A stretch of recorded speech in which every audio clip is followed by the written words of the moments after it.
People don't understand how isolating it can feel after you go through a breakup, how you can feel so alone, so depressed. There are the highest cases and reports of suicide, of depression that happen after people break up in their relationships, and especially after divorce, where you've lost your identity for so long. Welcome, everybody, to another episode of the Turning Wounds to Wisdom podcast. I'm Yats. You've probably heard a lot of my episodes before. I hope you love this one. It's going to be a really beautiful episode because I also have a special guest who knows a lot of what we're going to talk about today. She's someone who leads so many women to find a sense of confidence, a sense of self in how they can dress. And she's created such a good profile for herself in bringing how changing the way you appear, changing the way you dress up, change the way you look can create a strong sense of confidence for yourself. And so I've been blessed with her being a part of one of my inner work and healing programs, in which she talked a lot about her relationship. She talked a lot about, having gone through divorce, why that was such a challenging time for her, and now how she's trying to find her own independence, her own self, her own identity. So in a few minutes, I'm going to bring on Heather, a beautiful guest with a huge audience of people who learn from her every single day. But what today's episode is going to be is primarily around how to find yourself after divorce or even after breakup.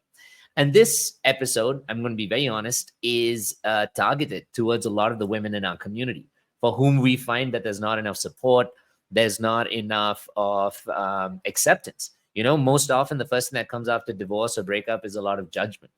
So I'm really excited to bring this guest on today. So everybody give me a little round of applause to welcome Heather onto the stage. Thank Beautiful, you. Heather. So to be here. Thank you. Thank you so much for joining the session today, Heather. First, how do you feel being on this podcast today? I feel enthusiastic and very excited, and I am just a little bit nervous, but I am just going to take a few deep breaths, and I know I'll be okay, because I know that Nice. I'm meant to do this for sure. Yes, you are. You are meant to do this. And I think that, I've seen you as a student on one of my programs. I've seen you work through and show up for yourself, albeit in pajamas late at night when the live calls were. But I saw you show up continuously for yourself, wanting to be here, wanting to, to grow into a higher space. So first, before we begin, do you want to take that breath together again? Just a small, quick, easy breath? Sure. Yes? Okay. So let's close our eyes together. Everybody else, if you're watching, I invite you to close your eyes with us. Close your eyes. Take a nice, big, beautiful breath in through your nose. And as you're breathing out, breathe out through your mouth, releasing any stress, nervousness, anxiety. Breathe in again through the nose. This time, hold at the top. And remember that we are all just little beings here on this earth to play, to enjoy, to have fun, and be present. And release. Before you open up your eyes, this conversation is going to be a beautiful conversation. Just two people learning to talk about their lives, themselves, what they've gone through, in the hope that it can give guidance and wisdom to other people. So welcome, Heather. My first question to you, why were you nervous about having this conversation, maybe having this conversation on public platforms? I don't know. What is it you think that you're feeling nervous about? Well, I guess, maybe being judged by people for, being divorced. I've actually been divorced twice. Okay. I got married at a very young age the first time, at age 19. And then I got married the second time. I think I was 32, actually 34. And so I guess just being judged by others. But, something that I really tried to work on is just understanding that it's really none of my business what other people think of me. And I'm really trying to turn my pain into my purpose. And I know that what I went through was one of the reasons was for me to be able to help other women who've gone through similar situations and relationships. Yeah. And that's the thing, right? I mean, first, I like how you said it's actually none of their business what you're going through, and it's none of your business what they think of you either. Yes. Right? I mean, it's more important what you think of yourself. But exactly, in our conditioning, a lot of the time when we feel the weight of our loved ones, especially, or people that we trusted and we were familiar with, if we feel the weight of their judgment, then we start to make it our business. So before we move forward into the conversation, I want to ask you, what is something you can be grateful for in your journey that you've gone through these two divorces? What is something that you can really be grateful for about that, no matter how difficult that was? What is something you can be grateful for today, right now, specifically about those two things? Well, because of those, unhealthy relationships, it made me do work on myself, and it made Mm, me look inside, because what I was doing was pointing my finger outwards and, oh, it's your fault. If you would only change, if you would only do this different. right, So I realized, like, I had this huge aha moment that, like, hello, I need to look inside of me to figure out right. what's going on. And so, because of those relationships, I've been able to do a lot of healing and inner work that I probably otherwise would have never done. think- do you think you're a better person for that today? That, Absolutely. Yeah, I'm a better yeah. person, and I'm also more equipped to help other women. And that's one of my Mm, missions. The reason I started my fashion business 12 years ago was to help women, feel more confident and like better versions of themselves. But it goes way deeper than the clothes that we put on our body, although that does impact how we feel. Of course, it's like, I'm big into getting therapy and doing self work and all of that. And so I'm able to help women with that too. And that's a yeah, blessing. absolutely. And I like that you hold that as important, because a lot of people listening, a lot of people watching, we go through difficult times in our lives, and as human beings, we're very three-dimensional beings. We attach very much to the physical things in our surrounding. Oh, I don't have a partner. I should be upset. Oh, I don't have the money. I should be depressed. Oh, I don't have anything, coming my way. And it makes us focus too much only on what we think of what is, instead of thinking of what is the good that's come out of it. How is this helping me to move on to a beautiful place? How is this motivating me to have a better life in my future? So I think that's really nice that you are able to like alchemize that situation to see that it's provided you something really good and powerful, especially coming out from divorces, which are hard. Yes. So I wanna ask you, divorces are hard personally. Well, this is actually another moment of truth. I've also been married twice. Okay, My good. first, yeah, and my We're in the same club. exactly right. Well, my first marriage was basically a legal marriage, and it was 15 days. Technically, Oh, was like wow. how long Okay. we were married for. But we were together for 6 years. I think 6 or 5 years before that. We got married because we thought it would be really helpful for us to move to another country together. Like I had a visa, she didn't. It's really difficult as like Indian citizens to Mhm. get visas really easily. And so that was we had planned to get married in the future anyway. And so we made this decision. But after I moved to the new country, it seemed like everything started to fall apart. And she was like, yeah, I don't want to come join you. This is not working out. So we had to get a divorce. So technically, actually, we got an annulment. And the judge gave it to us because he was like, you spend only 15 days together in the same city as like a married couple. So it's kind of easy. But it still weighs on you, though, when you're going into your second marriage, right? It still weighs on you. Forget even when you're going to your second marriage, it weighs on you after you go through that big breakup and a divorce, because you start to really question yourself. Is that something that you experienced for yourself after you got divorced? Or a better question is, what were you going through after you had or went through that divorce? So the first one or the second one? Well, whichever one was more intense, I would say, or impactful for you. Yeah, I had a lot of similar feelings with both of them, but I'll really kind of talk more about the more recent one, since it's more recent and fresh on my mind.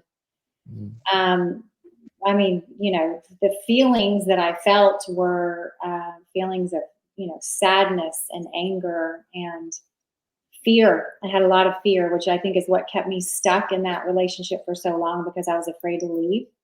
Mhm. And I kept thinking that, okay, I'll leave when I'm not afraid to leave. I'll leave when I'm not afraid anymore. But what I've learned is that the fear doesn't go away. Mm. I said, I need to leave to save myself. And it's okay that I'm afraid. And guess what? I'm going to do it anyway. And so, Yeah. that's like having faith, like I have faith Mm. that God's going to take care of me, no matter what. And so, yeah, it's scary because now I'm going to be alone. Like, Yeah. I'm 50 years old. I have been in a relationship since I was 16 years old for pretty much Wow. my entire life, half of my life, or more than half of my life. And Right. those were unhealthy relationships, including my, two ex-husbands, but also men that I've dated, guys that I've dated throughout my lifetime.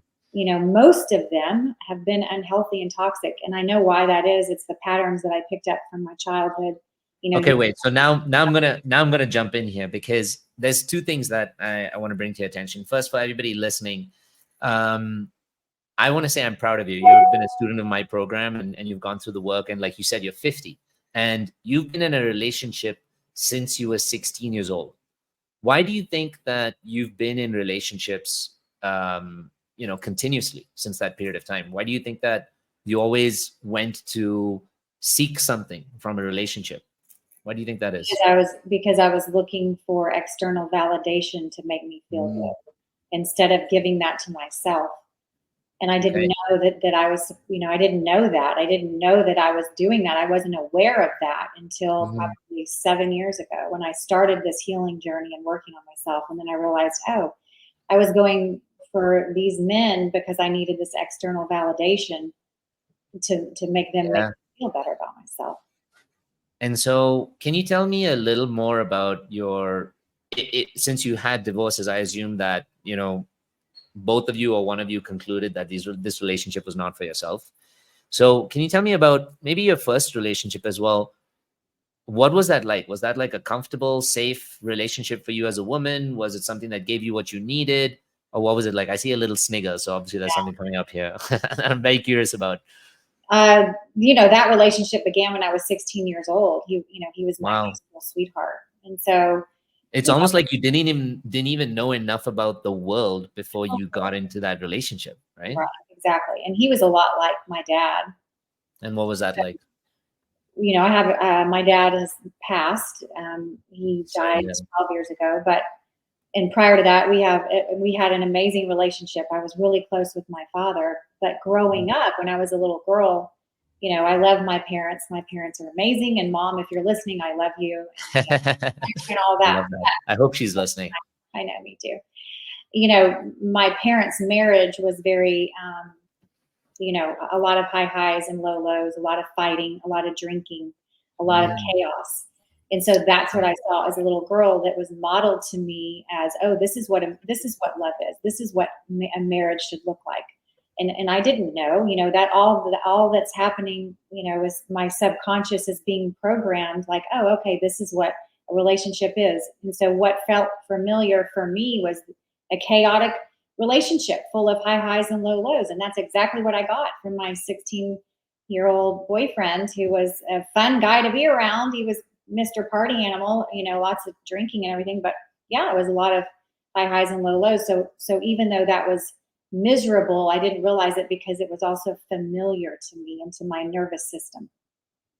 wow, that's pretty astute for someone who's been in a relationship to say and look back and say that, like, the reason I got into the new relationship, which wasn't something that gave me love or wasn't something that gave me connection, was or fulfilled me. It gave you connection for sure, but it didn't keep me safe. It didn't do anything. It was because that's what I knew and that's what I learned, right? Mhm. And you, I think more power to you for even admitting and recognizing that your upbringing, especially witnessing the modeled behavior to you from your father and your mother, and how your dad was probably chaotic and he was alcoholic, that's the kind of safety that you should expect from a man. And there's nothing different that you could probably expect. You couldn't expect a man to probably be more grounded, in control of his emotions, more regulated. Instead, you expect, and what you saw from your family, that when he's uncomfortable, he takes it out on you or in the relationship. Is that what you experienced in your relationship? Yeah, with both my parents, my mom and my dad.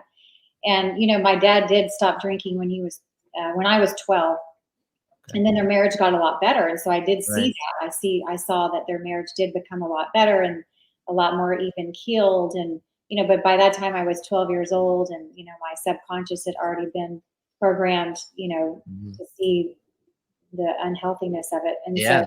that's what really drives your decisions unless, Yeah. until you become aware of it, which I'm aware of it now. So now that I'm in the dating world, which I guess we'll probably Mm, talk about that in a little while, right. I'm noticing some of the guys that I have chosen to date for a little bit and then Yeah. back off because they have that same pattern that I don't want to be a part of anymore.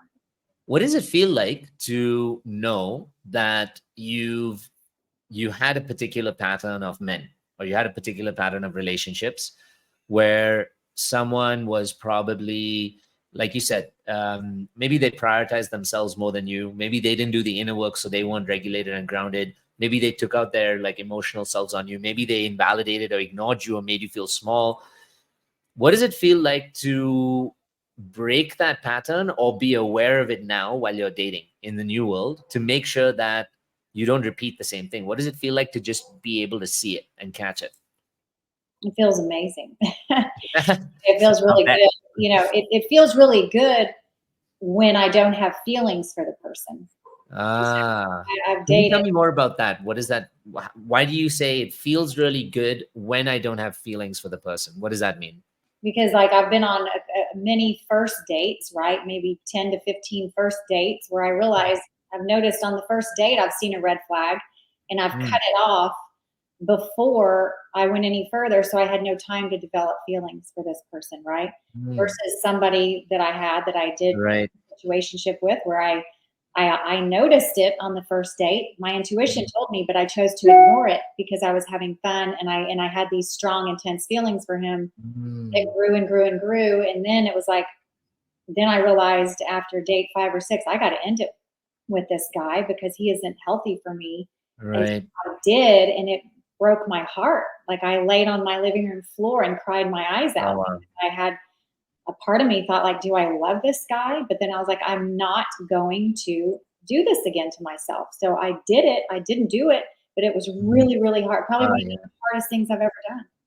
No one tells you about that part, right? They, and myself included, like I teach you all of this. We've been in our program and I talk about how, when you're breaking a pattern and you know what you do want, it becomes easier to say no to what you don't want. But that initial stage where Yeah. you're breaking past being used to the things that are not good for you to moving into the stage of things that are good for you, it's still a hard process to kind of let that go a little bit and move into this new transition. Are you hurting from shame, loneliness, toxic relationships? Do you want to break that pattern and create a beautiful, loving life for yourself? Well, my name is Yats, and I'm an inner work and relationship guru. And I have helped thousands of women and men from all around the world learn to become their best selves and have the lives that they truly want and desire. This channel was designed for you to be able to heal those old wounds, be able to become and elevate your best self, and to you to love your life really that you have right now. And I offer an 8-week program called the GAUNTLET, which takes you on this amazing journey of healing those wounds. And I also offer in-person live retreats all around the world where you can access that same level of healing and empowerment. I want you to do something for you today. I want you to watch some of these videos. And if these videos hit close to home, they resonate with you and they're giving you some inspiration, then I want you to subscribe and share it with somebody else who needs it. These videos aren't just for someone to consume. They're meant to inspire people to take action. And if you want to take action in your own life, jump in the comments, watch the videos, send me a DM at the Inner Yats on Instagram, and I'll see you in the next video.